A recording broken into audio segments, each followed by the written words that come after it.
काश्मीर यात्रा म्हटलं की वैष्णोदेवी अमृतसर हे आलंच.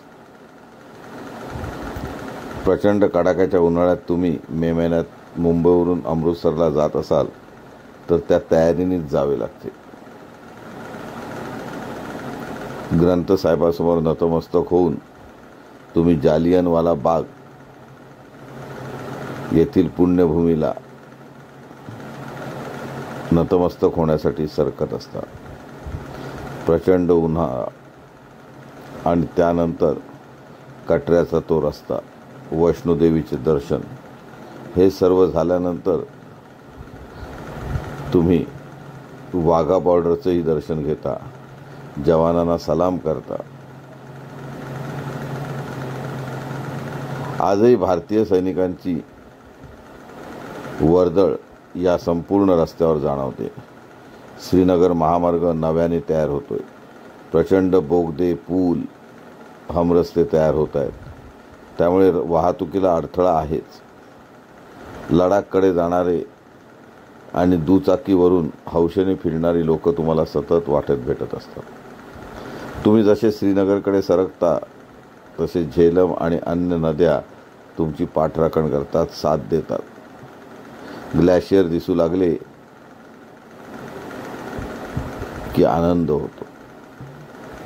सोनमर्ग, गुलमर्ग, पहलगाम येथे आजही ग्लॅशियर पाहायला मिळतात, त्याच्यामध्ये खेळायला मिळते.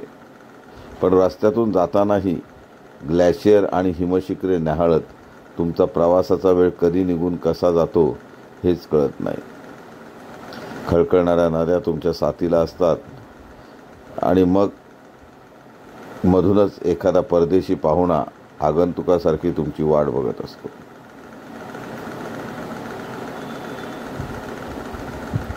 दल लेक हे तर श्रीनगरचे वैशिष्ट्य.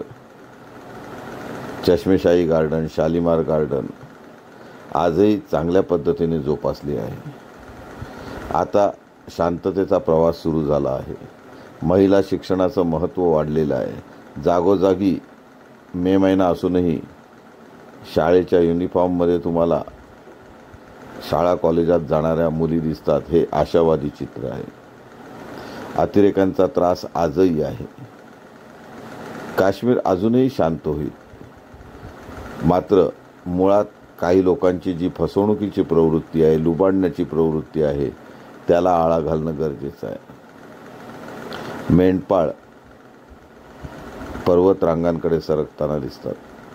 अमरनाथ यात्रा सुरू होण्यापूर्वी त्यांना पर्वतराजीमध्ये 2 महिन्याकरता राहण्यासाठी जायचं असतं. प्रत्येकाचं एक स्वतंत्र विश्व तयार होत असतं.